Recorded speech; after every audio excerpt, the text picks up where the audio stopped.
At ako'y nag-experiment. Meron kasi ako ritong inverter. Ang inverter na to ay 380 volts. Ayan.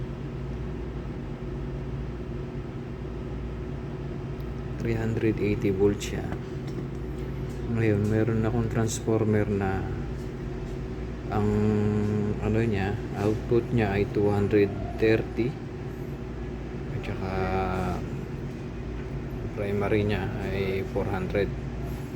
Ngayon, ang ginawa kong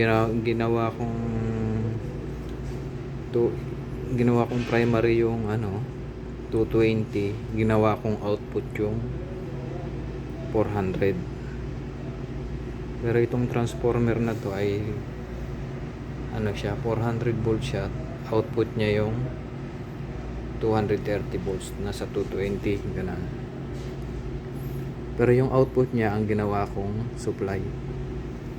Yan. At meron ako ditong inverter na 380 volts at gumamit lang ako ng capacitor. Ang capacitor na to ay 40 to 60. Ang ginamit ko na to ay starting capacitor to.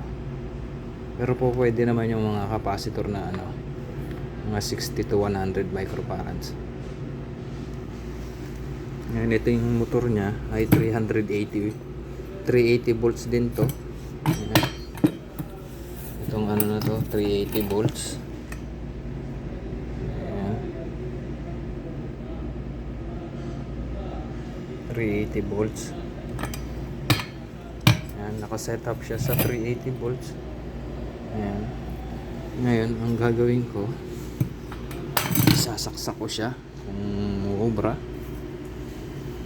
Ayan. Ito, at ang aking supply ay 220 volts lang siya. Ayan, tumunog na yung kanyang ayan, gumana yung kanyang inverter. Pero yung supply lang natin ay 2 lines. Ginawa ko, naging 3 lines siya gawa sa capacitor, dahil dito sa capacitor na to. Ayan.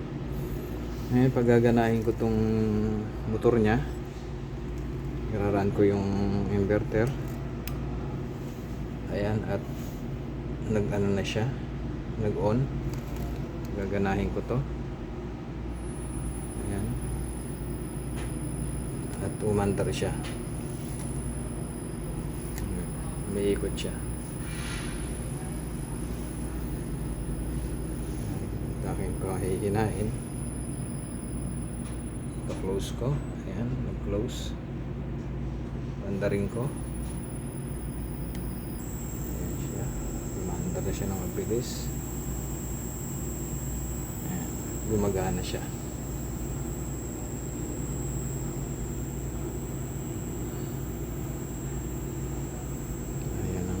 Kanyang setup ko sa kanya. Yung output niya ginawa kong input at naging output niya ay 400 volts. At ginamit ko ang 400 volts ginamit ko sa 380 at ito yung kinalabasan, napaandar niya yung motor na 380 volts. Ayan, kung wala kayong mga supply na 380 volts at ang inverter niyo ay 380, pwede kayong gumamit ng ganitong transformer. Ayan siya. Kailangan nyo lang ng capacitor. Ayan. At gumagana na siya. Ayan siyang i-close. Ayan. Ito na.